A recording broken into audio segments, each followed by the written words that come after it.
Hi Anna, thank you so much for joining us today. You are the co-owner of Restaurant Nam, Restaurant Menéndez, and Restaurant Smaek. Yes. Could you tell us how you ended up in the hospitality industry in the first place? Yeah. Well, my journey has been a little bit not so traditional. I haven't had any education within the industry, but was kind of like took a chance, and I've been doing this for 9 years now. But my way in was that I was in 2015. I just finished my education. I took a master's in Aalborg University with IT. And during that period, I met my business partner now. We started a relationship, and he was a chef. So I kind of like got a taste of that industry, but I wanted to work, of course, with my education. So I was looking for work, and he was in a place where he had opened a restaurant in Aalborg, but decided to step out of that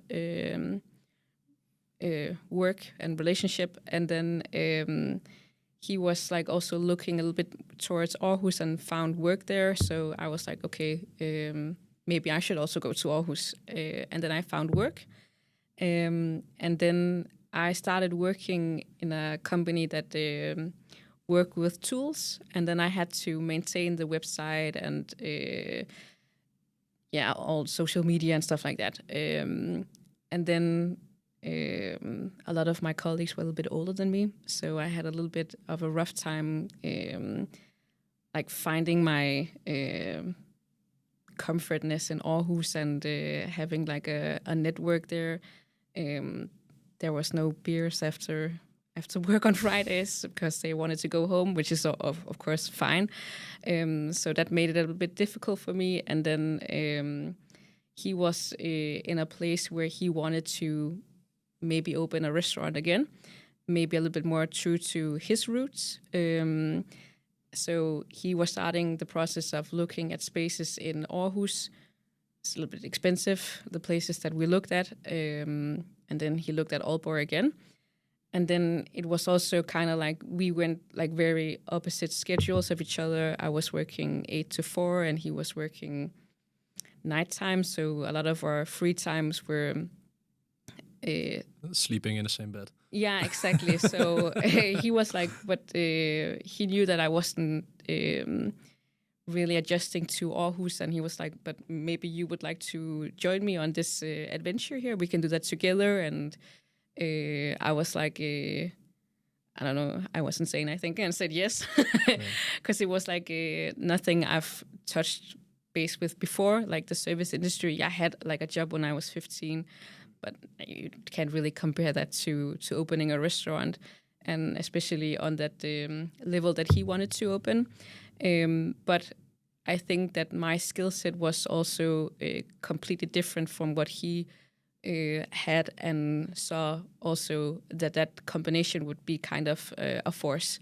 And when we started to talk about what type of restaurant he wanted, like my mind went like crazy. I was like, this is so cool. We can do like this design and everything. And so I said yes. And then we looked at spaces in Aalborg and found one that fitted like our economy and everything. So I only spent like 8 months in Aarhus, and then we moved again back. And then I think it was the 1st of September 2016, we had a restaurant and we opened that day. So that was pretty fast and pretty crazy. But that was kind of like the beginning of everything.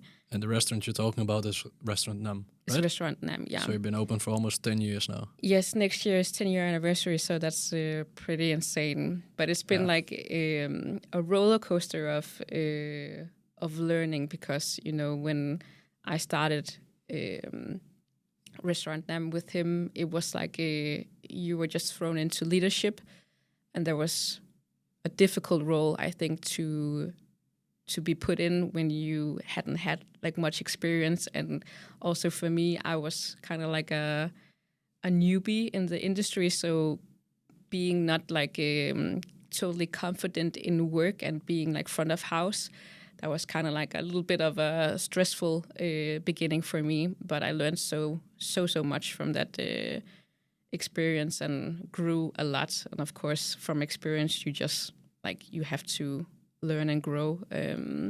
What has surprised you the most about becoming a restaurateur compared to what you expected before you started? Well, when you have restaurants, you manage a lot of young people also. So there is a lot of what do you call it? Maintenance of that and like work what is it called? Like employee satisfaction. Exactly. Those aspects I haven't really thought about before. I'm used to being an employee, not an employer. So that change was very different. Also, like handling the financial part of owning a business was also kind of like very new to me. Everything was just like a learning process in that period. So I think everything surprised me in some way. And what did you, on the financial side, what did you do to get started? Did you just have some savings you put into the concept and then you try to make it from there? Did you become profitable within the first year, or how did that journey go? Well, I was lucky that I had a bit of savings, and then I was also very lucky that I could borrow some money from my mom. She helped me a lot in that period, and luckily we could actually pay her back within the first year. So yeah, we started actually with a very small restaurant. It only had like I think it was like 30 seats, which is very small. But we kept filling it up and did like double seating, and that was kind of like new to Aalborg also. So yeah, I think actually it was like a goal for us. We have to make money the first year. It was like it could not be any other way. No other options. No, so we had to like work. I worked so much, of course. Yeah. You do that when you open a business, but it was like hardcore. We need to make this profitable. And how were you received when you first opened? It's a Asian fusion. Yeah, exactly. So Yeah. it kind of covers most of Asia in different concepts. But how was that concept being met when you first opened in Aalborg? Very positive. Luckily, we had like a very positive response, and a lot of guests wanted to see what we were doing, and we also got a great reviews in the first period. So I think that helped a lot. So like it went above our expectations, so that was really nice. And then actually we decided to move into the next space, our neighbor space. It was also a restaurant, a lot bigger. So that space became available, I think, in March in 2017. So we took a chance and moved because we had so high demand of space, and we couldn't because we only had like those 30 seats.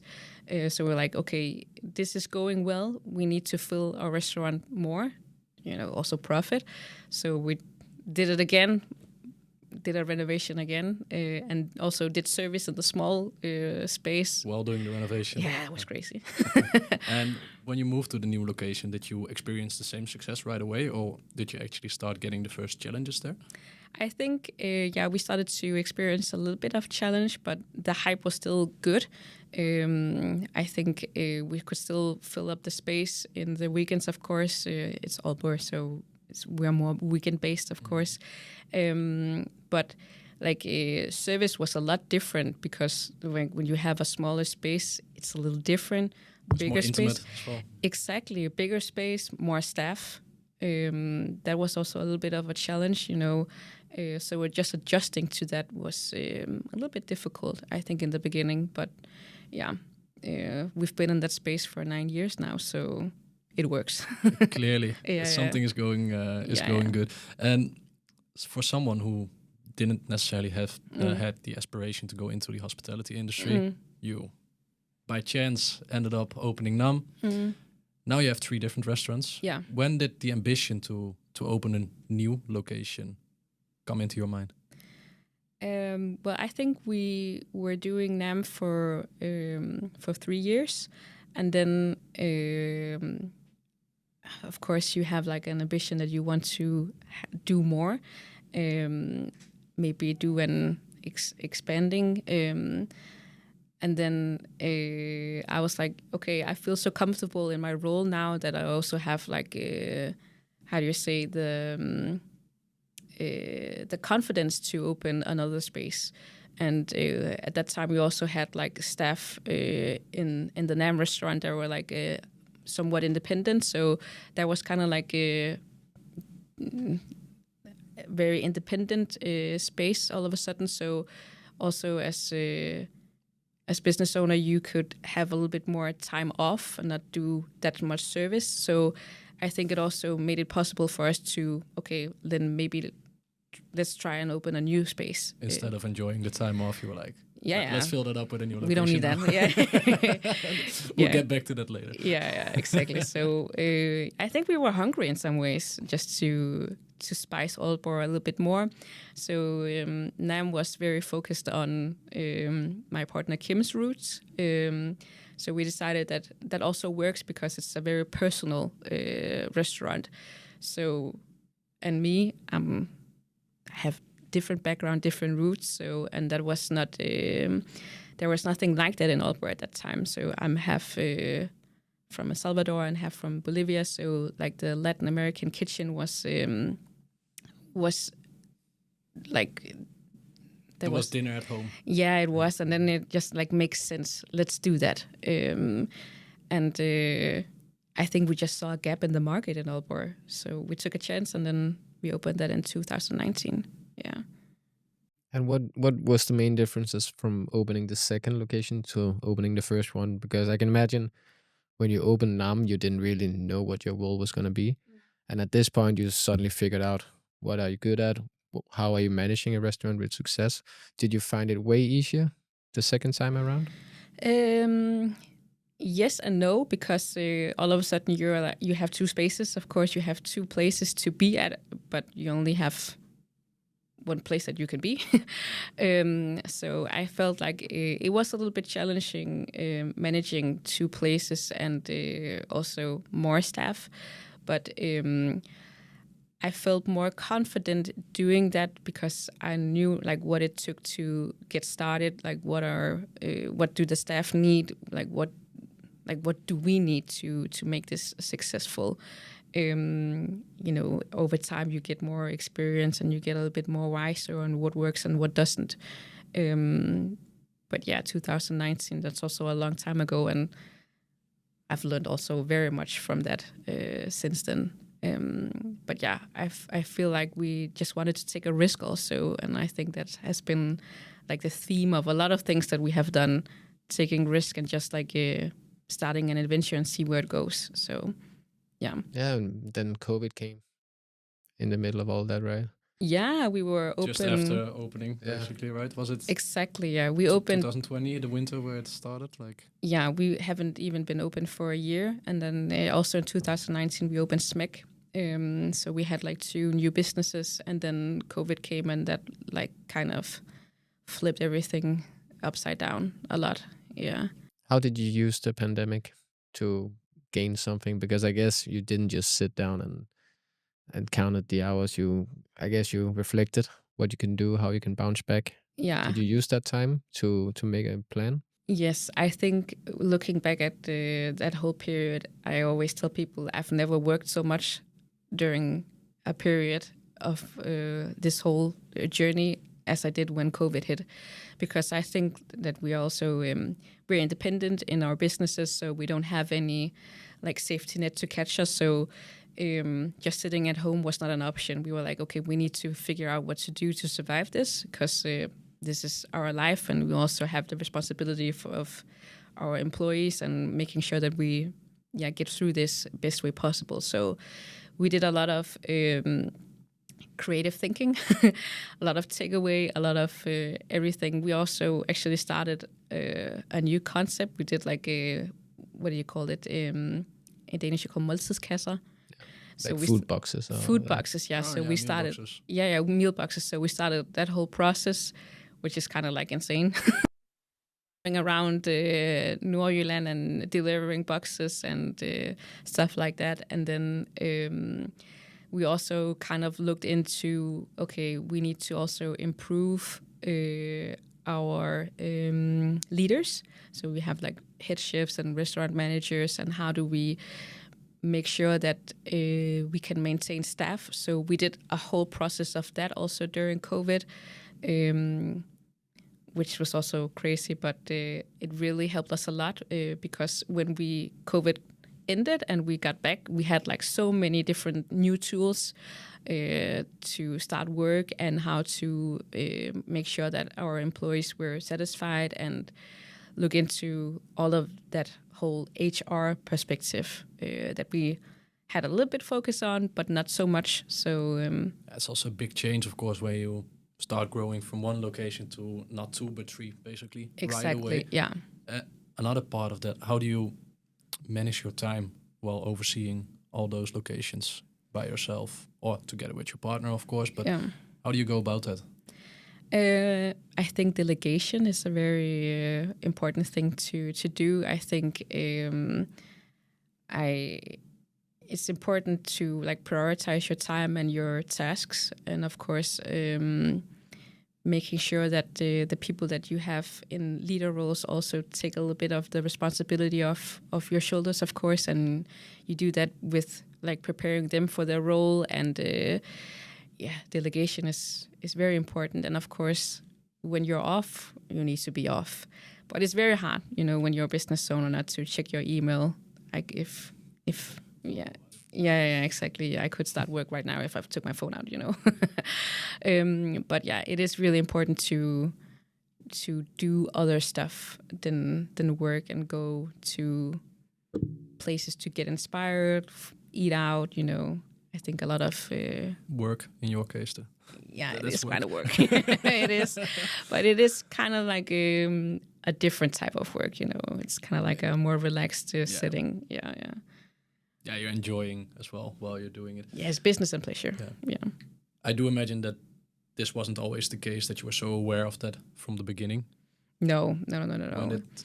How did this realization come? Like, when did you realize that now it's time to start focusing more on my mental health as well? I think, especially during COVID, I think that period made a lot of us realize that maybe we should focus a little bit more on mental health. And I think you can get caught up in work pretty easily, especially this industry, because it is it's night work, and it's different hours. And if you're like a chef, you come in early in the morning and you leave a little bit late in the night, so it is a lot of hours. But I think that period definitely put a lot of things into perspective. But also, I think the industry is also have a lot of cases of stress. And luckily, a lot of people also are willing to talk about it, so it becomes not so taboo. You get a little bit more aware of it, and I feel I've also been very much in tune with like the signals that my body sends me, so I know when to gear down. So that's also very important, of course, that you're self-aware. Have you found ways to really disconnect? Actually, lately I've found like being creative with my hands has helped me a lot. Doing something completely different, like painting. I'm not going to show my art to anybody, but it helps me relax a little bit. But I think those types of things. What do you think about that? What is it that helps? Is it getting into the flow state of just losing time and space? And exactly, yeah. And also, I also really like to be a little bit productive with things I do. Yeah, I still hang some of my stuff up on the wall at my home, but it just kind of like gives the mind a bit of ease, and you just kind of like check out a little bit. It's one of those activities where when you're doing it, you're not thinking about anything else. I think that is the main thing, right? To find activities where you can stop thinking about work. Yeah. Because then you can actually relax, or to some extent. Yeah. Have you experienced having staff on the verge of burnout as well, where you could see someone you're working with is too overworked? And what did you do in that situation? I'm very fortunate that we haven't really had that many cases of that. And of course, you have a lot of signs that you need to be aware of before it kind of like goes in a bad direction. But I think being open and like having those maybe difficult talks is very important. Being in tune with your staff, and also that's also a very big part of those persons we have in leader roles, that they are also super aware of the people that they have under them, and then they also take action. Because of course we do service, but they are much more in contact with them on a daily basis, So we also say to them it's very important that they, have focus on that also. And of course we can then have a chat about how we handle that. But I think that we don't really see it. Luckily for us, we haven't had that. And now you've been in business for almost 10 years, working with young people. What changed the most with these young people over the last 10 years? Because people talk about Gen Z and is that something you recognize that people changed over those last 10 years? Yeah, I think it was in the beginning a little bit easier to recruit people. I think it's a little bit more difficult now, but I think the generation that are heading towards the work industry have a little bit of higher demands and also are very career driven. So I think also something that we've learned a lot and helps a lot is like titles on their journey within our head of dishwashing. Yeah, something like that. But that helps a lot, It motivates people. Chief dishwashing officer. Yeah, chief of polishing. Yeah. Exactly. Yeah. But something like that helps a lot. But that's something that we have seen more of. That it's a different way of working and the values that they have. And there's nothing wrong with that, but it's made the recruitment a little bit more difficult, I would say. It's also just less people who want to work in the industry, I imagine. Yeah, there's not that many anymore. Also with like full-time staff, it's getting harder and harder to get people to fill those positions. And you just mentioned for the different locations, you basically have leaders set in each of them who operate the business. Did you hire them or did you promote people internally to get those positions or to fill them out? I would say we hired them. I think one of our chefs have started a little bit like just a regular chef and then got promoted to head chef. So it's been different journeys for some of the staff. But we also recruit based on personalities. We cannot have a person that is not a team player. It's very important for us to find candidates that are like very embracing of a lot of people and warm and fun and pleasant to be around. Yeah. How do you identify if they are a fit then? A lot of conversations. Of course, we also sometimes you have to take a chance and then hire people, and then we do a lot of following up chats during the start of every full-time staff beginning with us, just so we make sure that they are the right fit. That's very important for us because like work environment is very, very important. And those middle leaders, restaurant leaders, are they also in the age gap of like the Gen Z, or is it typically older people you go for there? Well, some of them are Gen Z and some are a little bit older. I think we have our head chef from NAM. He's been with us for over 5 years now, so he's just a year younger than me. So I think, of course, age helps a little bit. But yeah, I think it doesn't really matter how old you are. It depends on what kind of person you are. Yeah, but I think it's the right way to go about it, and especially as you mentioned here, the chef has been there now for almost 5 years. Like hiring people is an issue at the moment. Another one that's very much related to it is retaining people, keeping them. Yeah. How is that for you guys? Are you able to keep staff, or does it really depend on maybe the location as well, or the plan that's there for them? I think I would say somewhat yes. Some of the waiters that we have had for more than 2 years now. But it's also kind of like we talked about, sometimes it can be hard to get new staff. When we start a new process, it can be a little bit difficult to making them stay. Some people, I think new generation just like, what do you call it? jump ship quite a lot more often than I'm used to. Job hopping more than I'm used to seeing. But I think that during COVID, as I talked about, we did a lot of HR improvement, and also this thing with titles has helped a lot with motivating people. And we also made like more of a system for raising salary within like you have been this long with us, we need to have a chat. So I think structuring a lot of our systems has helped a lot, and also making it more manageable for employees to understand, okay, I'm working here now, and okay, I can expect this from my employment here. So yeah, I think the new generation also did a lot of good.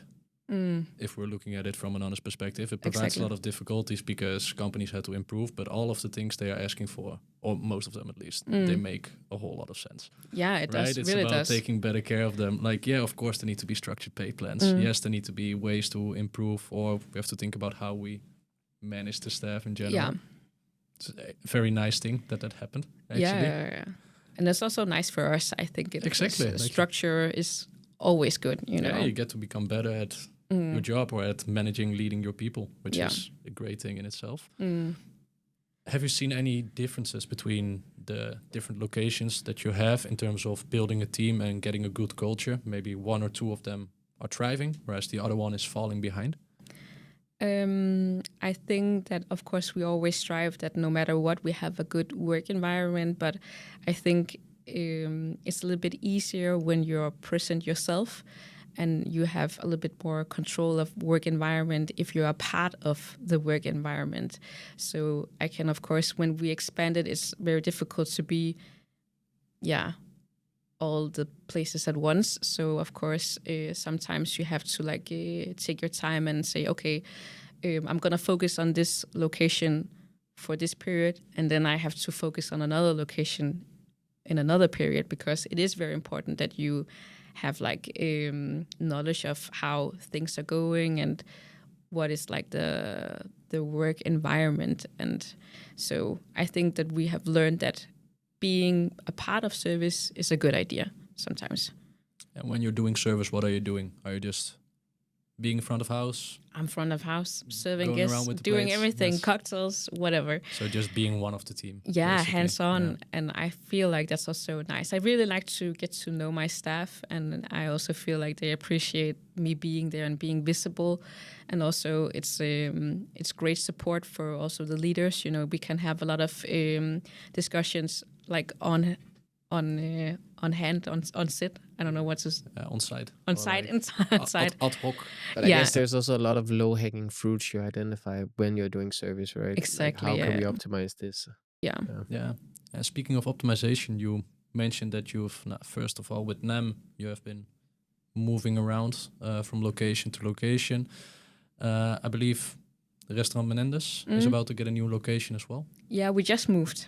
Yeah, we opened in July. We opened in a new location, so that was also very exciting. You know, sometimes it's good to like give a concept kind of like a fresh new start, because also the building that we were in was a little bit old, so we were excited to come into something a newer, more modern space. So the whole Menéndez concept kind of got a full makeover. Also food-wise, we elevated a little bit.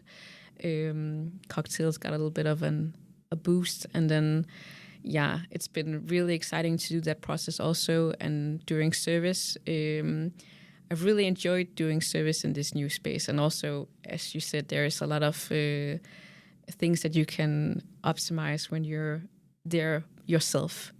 So that has been very important. I think that's also very important when you open a new space, is to be there in the beginning. What was the reason behind moving? Different things, actually. I think we've been there since 2019. As I said, it was a little bit of an old building, and I think it was just time to look into what can we do to give this kind of like a energy boost of some sort. And then we were looking at different spaces, and this just came suddenly this space opened, and I just was just walking by, and then I saw it and I was like, okay, I need to call this person here and ask what are like the demands to get in here. And then we made a great deal, and it was also very refreshing for the staff to get a little bit of change and getting into a new setting. And as I said, it was a more modern kitchen that also is like when you get new gadgets, it's more fun, you know? Yeah, sure. Yeah. And just like changing a little bit of the concept was also very refreshing, and maybe adapting a little bit more to customer needs. It's interesting because you've done it multiple times now, moving the concept. And it seems like there's a lot of upgrades coming because you're forced to reflect how can we improve everything about this concept. So I guess there's some lessons to be found there. Actually, sometimes think about your restaurant. What would you do if you have to do it all over again? Yeah. But same concept, but just with all the new knowledge you gained. I'd like to know, are you planning on opening a new restaurant in the future as well? Not opening a new one, but we're actually moving again. We're going to move the restaurant Nam, which is... For the third time then? Yeah, third time actually. Who's keeping count? Yeah, but that's going to be very exciting. So it actually fits with, it's going to open next year when we've also been existing for 10 years. So it's kind of like a 10-year anniversary thing.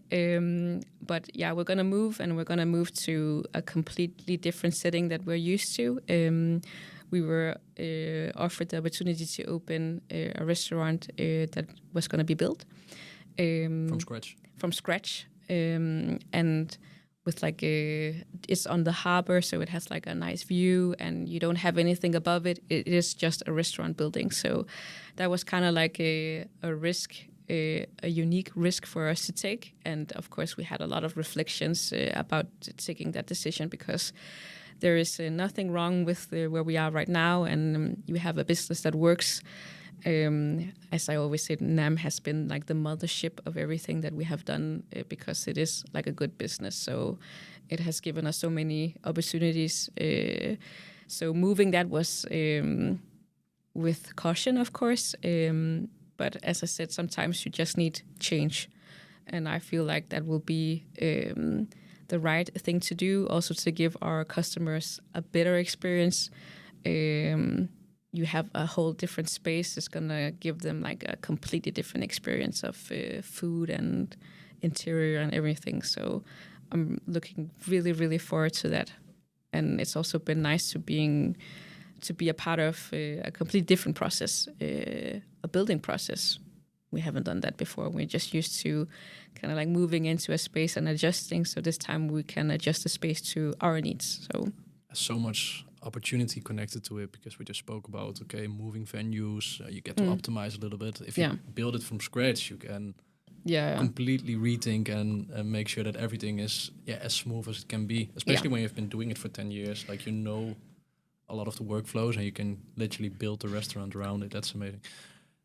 What do you enjoy most about your job? Like, I can hear you talk with passion about moving the concepts, maybe renewing it a bit. Is that the thing that you enjoy most, or if there's something else? I think it's a combination. Of course, the creative processes I enjoy a lot. The whole design process, I really think that's thrilling, is to see something take form. Decorating spaces, everything like that. But of course, I always enjoy the HR processes also. I think we've grown so much in that department over the last years, to see the changes that you make to improve your work environment and improve staff needs and so on, to see that work, and what we're doing now is working. I enjoy that a lot, and also maintaining that and making sure that everybody knows what to do, especially, as I said, the leaders have a very important role in this. And just making sure that we are a good workplace to be at and to work at. Yeah. I'm also curious to know, when you get a new location and you can basically do almost anything with it, how do you maintain all the ideas? Because you must have hundreds of ideas for what you could do. Do you use any sort of tools to just get all your ideas into like some concrete stuff where you can kind of kill some darlings? And like, because if you just have a blank canvas, now you of course start painting, so it makes sense to use that metaphor. But when you have a blank canvas and you can say, okay, we can create anything here, how do you decide what to paint on it, basically? Yeah, well, of course we were given this opportunity, but the building has been, designed, so it's more like the interior that we can influence a bit. But this time we actually decided to work with an interior designer, just because it is a big space and it is an intense project to take on by yourself. And also we still have other work that we need to do. So we hired someone this time to kind of like also structure a lot of our ideas, because as you said, it is kind of like 1,000 ideas that we can do. And sometimes this time we were like, okay, this is a serious project. We need someone to control it in some ways. Yeah. And someone that's also a professional that can kind of draw our ideas. We can see it in take form, see, okay, maybe this is a little bit not working. Maybe we should do this instead. So that has been quite a different process for us, but also a process I think when you're working in this scale is necessary. So that has been quite fun. Also, it's also nice for you because you can learn a lot to see how they handle that process. Completely, and it's also nice that you have someone that can be a little bit more kind of structure your own thoughts and say no. It's so nice to see results coming based on your thoughts, right? You're just saying, I want a bit of this and this, and then they come with an example where you're like, oh yeah, that's it. That's what I meant. Only way cooler than I actually thought. Yeah, it's been a completely different process than we're used to, but I think it's been it's very productive also, and someone that can also take a little bit more control. So I think that's been good. How far are you in the process now? Very far. Of course, we haven't picked the interior furniture yet, but we're designing the space. The kitchen is set now, and then when you're building, you have to be in the early stages. You have to place where's the switch gonna be, what is the color of the switch, the doors, everything like that. So decisions. Imagine how nice it is though if you're a chef and you get to design your own kitchen from scratch. Yeah. Oh, that's amazing. Are you gonna have a period where the restaurant will be closed, or are you gonna move from basically one day to?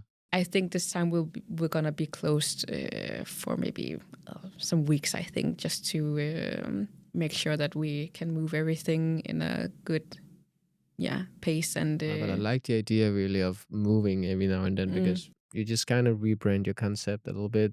Also for the media and the city, people like, oh, let's try the new Nam, the new Menéndez, and also for your guests, even the ones who come regularly, for them it's nice that there's a change, so there's something new. Maybe the ones who've been there once and they go to each place once to try it, they were like, oh, maybe we should come back because we can check this out again. Yeah, exactly. I think it's a huge benefit. And speaking, like you mentioned, every time you kind of move, there's often a few changes to the concepts. What is going to be the biggest change you're going to do now?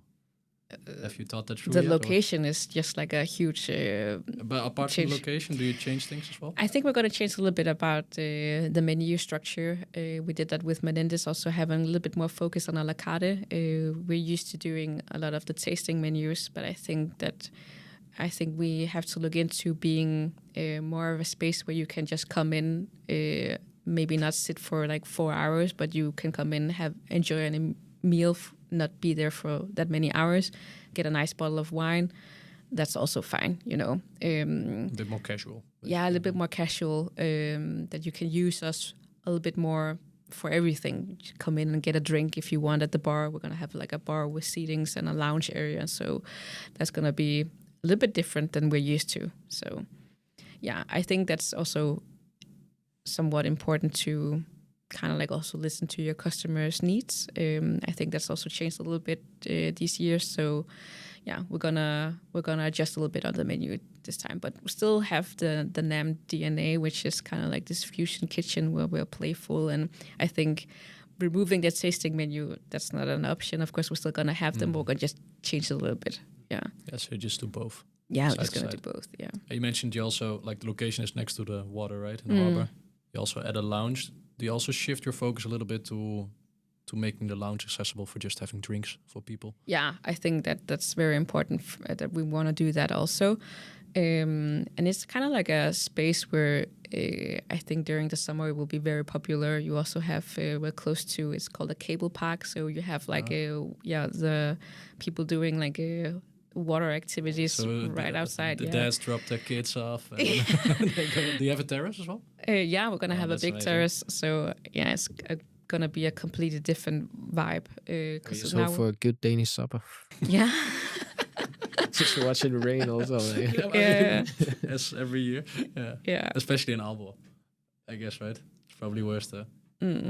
How do you see the restaurant industry moving into the future? Like, what trends are you most excited about, and what can kind of worry you looking into where the restaurant industry is heading? Well, I think right now actually it hasn't been harder to have restaurants than now. I think I'm excited to see where things are gonna develop. You know, it's been like the increase in food costs have been like so crazy right now. So I think a lot of us are adjusting to that, and I'm also very interested in all of this like AI technology.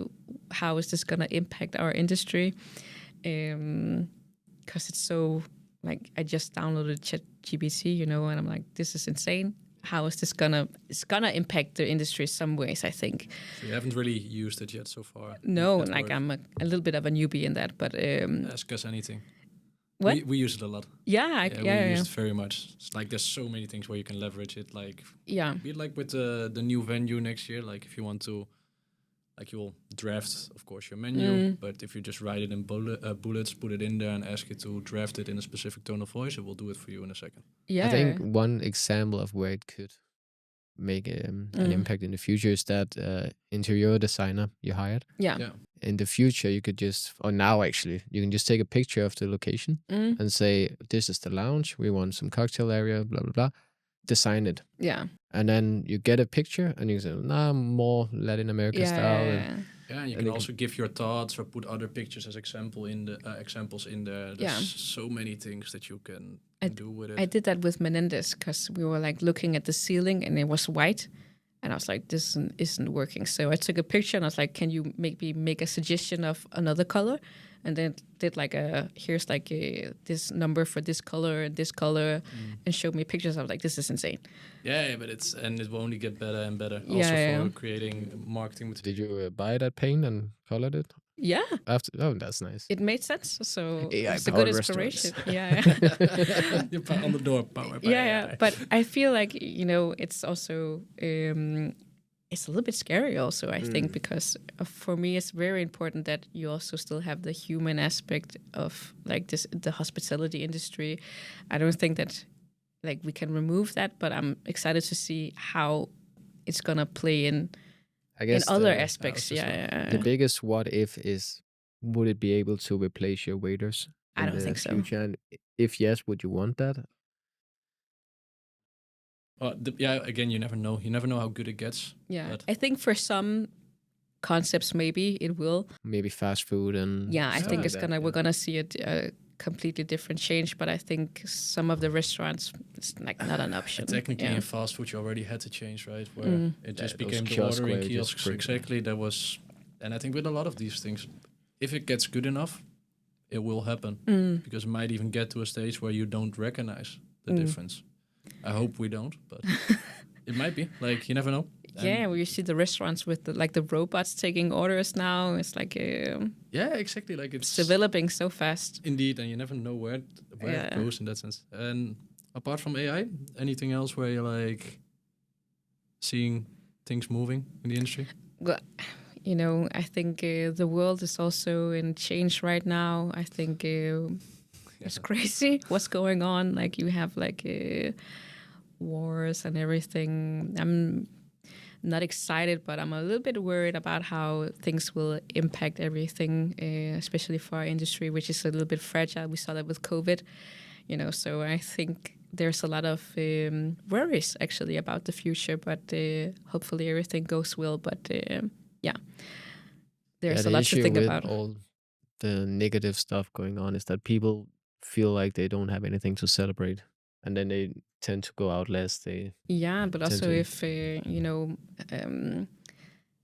the economy is also a huge thing on people's minds right now, and I think that I was just talking to my bank actually not that long ago, and they were like, "How is the industry for you?" I'm like, "It's tough, You have like an increase in food costs, and you cannot keep raising your prices because you also have price sensitive people. So that's a balance is really hard, and things just keep increasing in cost. Like you also have like the whole what is it called the emballage. Yeah, that's also a thing now that's going to change for like wine, all that packaging. Yeah, is going to have more cost, so that's also going to impact a little bit. And then, you have like different worries about that. But yeah, as I said, I talked to my bank, and he was like, the takeaway industry, they're like thriving right now because if you're like in a place where you need to spend less, then of course restaurants are kind of like a luxury thing, and you cut that out, but you still want to have a little bit of luxury. So maybe you'll order that pizza on Friday or that takeaway. So or you just indeed order the food at home, but then you maybe go to the store to buy the drinks. And you still get that like hygge, but just at home and for a cheaper price. So he was telling me that, they are just like thriving right now. I'm like, oh, great. You also have those huge delivery services, right? Which are at the same time also making it worse for restaurants. Yeah. Like increasing the fees, making it more difficult. So it's nice to see a change when more restaurants also start to do the takeaway themselves again. Yeah. Because then they just have so much more control over everything. Do you do any sort of takeaways from your restaurants? We do take away from them, but we do that ourselves. We don't deliver or anything. They have to just pick it up. But I've also gotten a lot of offers from companies, but the fees are insane. It doesn't make sense for us. Yeah, exactly. And it doesn't make sense for us. So no, but also not for the person ordering. Because they also end up paying. I do order often from it though. Yeah. I'm not gonna put that. But I think I did it in the weekend or sometime last week where we weren't in the mood to cook. And I believe it was something like 10 euros or 75 crowns on top with just delivery service fee. Yeah, it's insane. Fucking bag fee of 7 crowns. Yeah. There's no gold in it. It's also insanity. Yeah, for us it's also like a balance because we're still a restaurant, so we can't have too much takeaway because then it's gonna be like, in the kitchen. So it's kind of like a balance. To be able to handle it, of course. Yeah, so we have to balance it a little bit, but the demand on takeaway isn't that high. But it's a nice thing to offer still for the customers because, if you can enjoy it at home, why not? Yeah. And menu-wise, is there also like how do you indeed adjust? Because you were just mentioning, okay, prices keep going up. You don't want to increase too much on the menu. Do you also diversify the offering that you have, or? Yeah, we're always looking into like maybe changing something. Meat has been like insane in pricing, so we're adjusting a little bit to that. Also, you just have to adjust to the circumstances that you're put in. It's very important, but it is challenging some ways. Sometimes you would like to put some different produce on the menu because it's nice, and it's also nice for the chefs to make like use these things.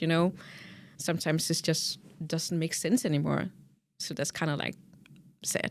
A bit of a bummer. Yeah, it is a bummer. Yeah, I can imagine, especially as I said for the chefs as well. Like you constantly want to change things because it shouldn't be the same, but you also want to work with all the different products, of course. Yeah. But again, with the different concepts you have, you might also be able to, I guess, you do different things for the we're lucky we have somewhat of a playful kitchen, so we can solve things, of course, and still make everything interesting, but it is kind of like limiting in some ways that you have like these expensive costs on certain items right now.